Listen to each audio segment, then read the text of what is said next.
Hello বন্ধুরা, তবে আমি তোমাদেরকে সব সময় আমি কিছু না কিছু রেসিপি দিয়ে থাকি। তো আজকে স্পেশালিস্ট দেখাবো হচ্ছে তোমাদের আমলক্ষীর, এই শীতকালের আমলক্ষীর লুবনীয় আচারটা আজকে তৈরি করবো, আর সেটাই তোমাদের সাথে শেয়ার করতে চলে এসেছি।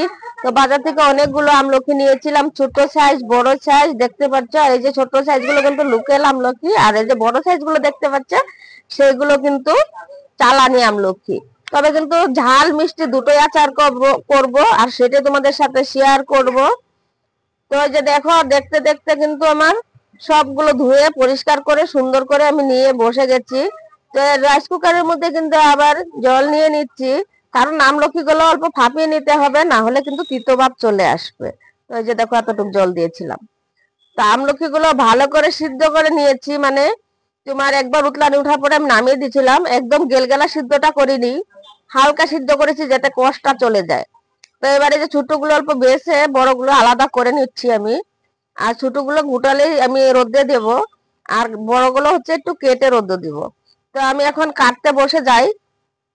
এই দেখো, তারই মধ্যে আমার ছেলে একদম খুব বায়না ধরেছিল যে আপেল নাকি ওরা এখনই খেতে হয়। তো এই যে আপেলটা একটু কেটে দিয়ে নেই, তারপরে আমলকি গুলো কাটবো। তো এই যে বড় ছেলে স্কুল থেকে এসে গেছে, তো ওও বলছিল যে মা আমিও খাবো। তো আমি একটা বড় সাইজের আপেল কেটে দিচ্ছি ওদেরকে, কেটে দিয়ে আমলকি গুলো কেটে নেব। তো এই যে আপেলটা আমার কাটা হয়ে গেছে, ছোট ছেলে কিন্তু নিয়ে এসে একদম একটা খেয়ে দিল। তো আরো দিচ্ছিলাম আমি, তুই খেয়ে নে।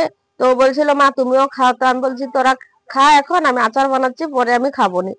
তো এই যে ছোট ছেলেকে দিয়ে দিলাম, বড় ছেলে ক্যামেরা ধরে আছে, পরে বড় ছেলে আর আমি খাবো। তো এবার আমলকি গুলো আমি কাটতে বসে গেছি। তো এই যে আমলকি গুলো দেখো আমি কেটে নিচ্ছি।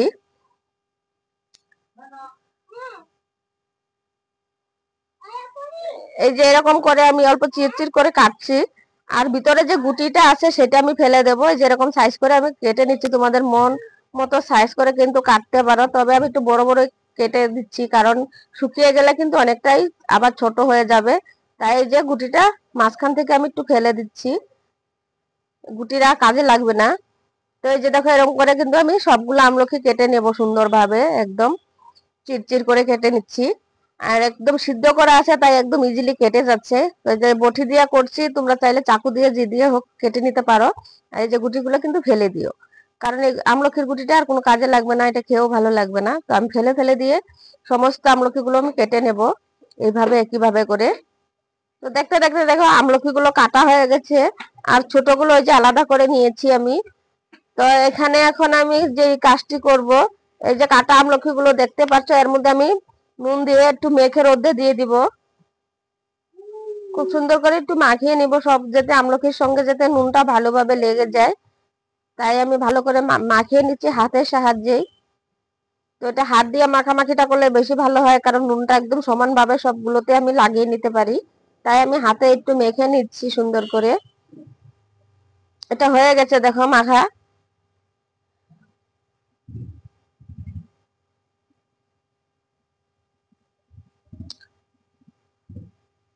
তো একটু থাল দিয়ে ঝাঁকিয়ে ঝাঁকিয়ে দিচ্ছিলাম, যাতে আরো নুনটা ভালো করে লেগে যায়। তো এই যে এখন গোটা যে আমলকিটা আছে ওর মধ্যে কিন্তু আমি যে নুন একইভাবে নুন দিয়ে দিচ্ছি। এটার মধ্যে একটু ঝাল আচার করব, তাই আমি একটু হলুদ গুঁড়ো আর নুন দিয়ে মেখে কিন্তু রোদ্রেটা দিব।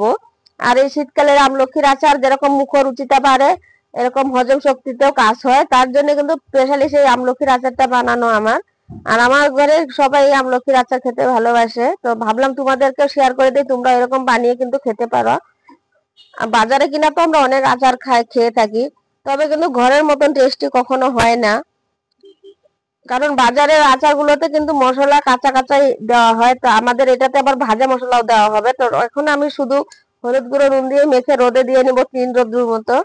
3 রোদ্রু হয়ে গেলে তাহলেই চলবে। আর একটু ঠান্ডা মৌসুম বলে কিন্তু রোদ্রটা বেশি লাগছে, গরমের দিন হলে 1-2 রোদ দিলেও হয়ে যেত।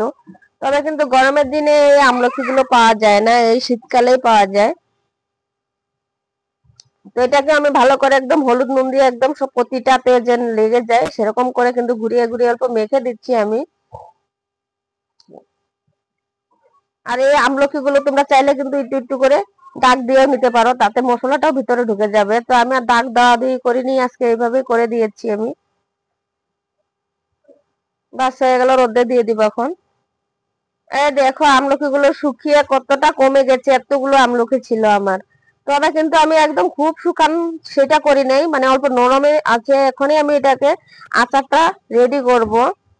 তো আজকে ফাইনালি আচারটা আমি একদম স্পেশালিস্ট আচারটা বানাবো। তো এই যে আমলকি গুলো তোমাদেরকে দেখিয়ে দিলাম আগে, শুকানোর পর কেমন হয়েছে, তাহলে তোমার পারফেক্ট আচার তৈরি করতে পারবে।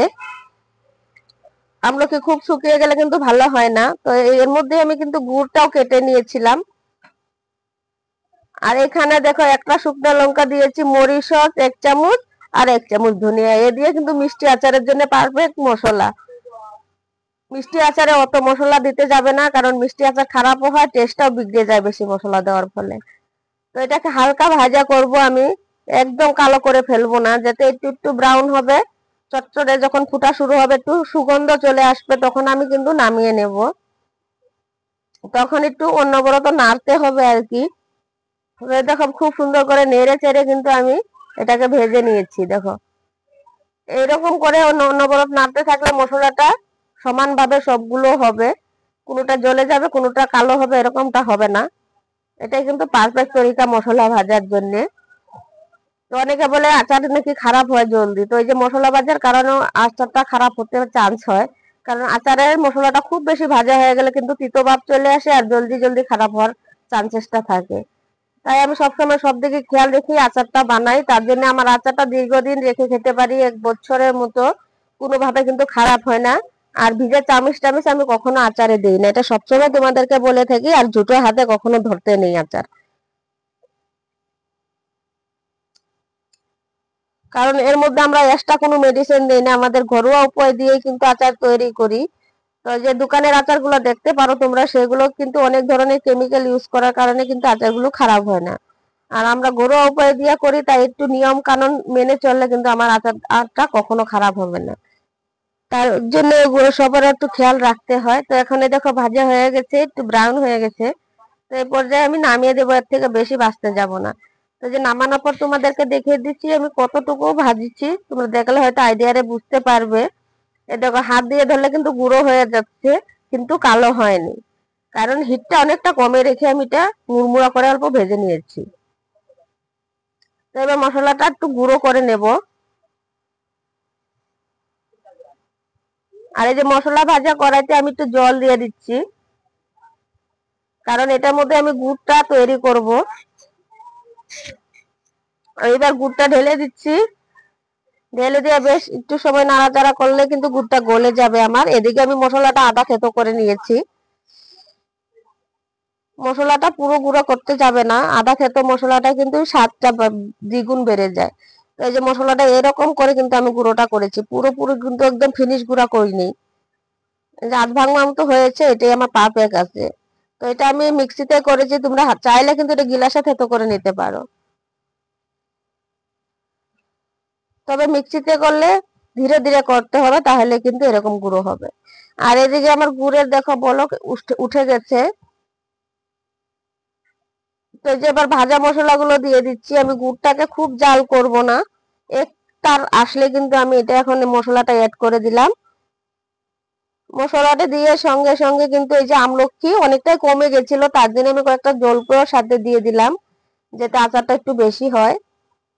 গুড়ের পরিমাণটা একটু বেশি নিয়েছিলাম, তার জন্য আমি আর একটু জলপাই এখানে ঢেলে দিলাম, তাতে কিন্তু জলপাইটাও খেতে ভালো লাগবে। আর যদি আমলকিটা আমার বেশি থাকতো, তাহলে আমি কিন্তু আর জলপাইটা দিতে যেতাম না। তো আমি ভাবতে পারি না আমলকিটা এতটাই কমবে, তো অনেকটাই কমে গেছে শুকিয়ে। তো এই যে এবার একটু অনবরত নাড়তে থাকবো বন্ধুরা। এটা নুন দেওয়ার প্রয়োজন হবে না, কারণ আমলকি মেখে দিয়েছিলাম নুনটা। আর গুড়টা দিচ্ছি মিষ্টির জন্য, টক মিষ্টি ঝাল আচারটাই হবে আজকে। তো এই দেখো আমলকিটা অনেকটা ফুলে ফুলে উঠছে কিন্তু দেওয়ার পরে। তো এই যে 2 মিনিটের মতন আমি নাড়াচাড়া দিয়ে নামিয়ে ফেলবো। খুব একটা মানে শুকিয়ে আমি নামাবো না, একটু মানে ঝুল ঝুল অবস্থাতেই নামাবো, কারণ গুড়টা ঠান্ডা হওয়ার পরে অনেকটাই কমে যায়। এই যে নামিয়ে নিয়েছি, এবার দেখাচ্ছি তোমাদেরকে, একটু কিন্তু জল আছে এর মধ্যে, গুড়ের জলটা আছে। তবে কিন্তু এটা ঠান্ডা হতে হতে টেনে যাবে, পারফেক্ট একটা আচার তৈরি হয়ে যাবে। আর যদি বেশি শুকনো নামাই, একদম শুকনো হয়ে যাবে। আর গুড়টা বেশি আঠালো হলেও ভালো হয় না। তো এই দেখো ঠান্ডা হওয়ার পরে দেখো গুড়টা একদমই কমে গিয়েছে, কিন্তু এখন কিন্তু ঠান্ডা হয়ে গেছে। তো একটু নেড়ে চেড়ে মিলিয়ে তোমাদেরকে দেখাচ্ছি, দেখো কতটা লোভনীয় লাগছে এই আচারটা। তো এই আচারটা খাওয়ার কোনো ক্ষতি নেই, আর মুখের রুচিটা অনেকটা বেড়ে যায়, লিভারের জন্য ভালো, সমস্ত জন্যই ভালো। তো এই যে আমলকির আচারটা তোমরা ওইভাবে বাসায় ট্রাই করে দেখো, আশা করছি ভালো লাগবে আজকের রেসিপিটাও। যদি ভালো লাগে লাইক কমেন্ট শেয়ার করবে, আর যদি ইউটিউব থেকে দেখে থাকো অবশ্যই সাবস্ক্রাইবটা করে দিও। এরকম সুন্দর সুন্দর আচারের রেসিপিগুলো অনেক পেয়ে যাবে তোমরা আমার ইউটিউব চ্যানেলে। আর এই যে একটা সিসার কৌটো নিয়েছি, আমি সবসময় কিন্তু আচারটা সিসার কৌটো রাখার জন্য চেষ্টা করে থাকি। তো এই যে একটা চামচ দিয়ে, শুকনো চামচ দিয়ে কিন্তু আমি আচারটা উঠিয়ে নিচ্ছি এই কৌটোতে। তো এরকম ধরনের ঘিয়ের কৌটোগুলো কিন্তু আমি ফেলি না, কারণ আমার অনেক কাজে লেগে যায়। কারণ এরকম আচার, আমি অনেক ধরনের আচার 12 মাসে আমি আচার বানাতে থাকি কিছু না কিছু। তো এই আচারগুলো ঢুকিয়ে রাখার জন্য আমার কিন্তু খুব একটা কাজে আসে। তার জন্যই আমি যেরকম ঘিয়ের ডিব্বাগুলো, কখনো যদি মার্কেট থেকে আচার আনা হয় সেই ডিব্বাগুলো ফেলি না, এগুলো রেখে দিই। আর বাচ্চাদের হরলিক্সের সিসার ডিব্বাগুলো পেলেও কিন্তু রেখে দিই। তো আজকাল কিন্তু ওরকম হরলিক্সের ডিব্বা সিসার পাওয়া যাচ্ছে না, প্লাস্টিকেরই বেশিরভাগ পাওয়া যায়। তার জন্য আমি ডিব্বাগুলো খুব একদম যত্নতে রাখি। তো এই যে ঢুকিয়ে নিচ্ছি আমি, দেখো সম্পূর্ণটা, দেখো দেখতে কতটা সুন্দর হয়েছে আচারটা। আজকে রেসিপি এখানে শেষ করব।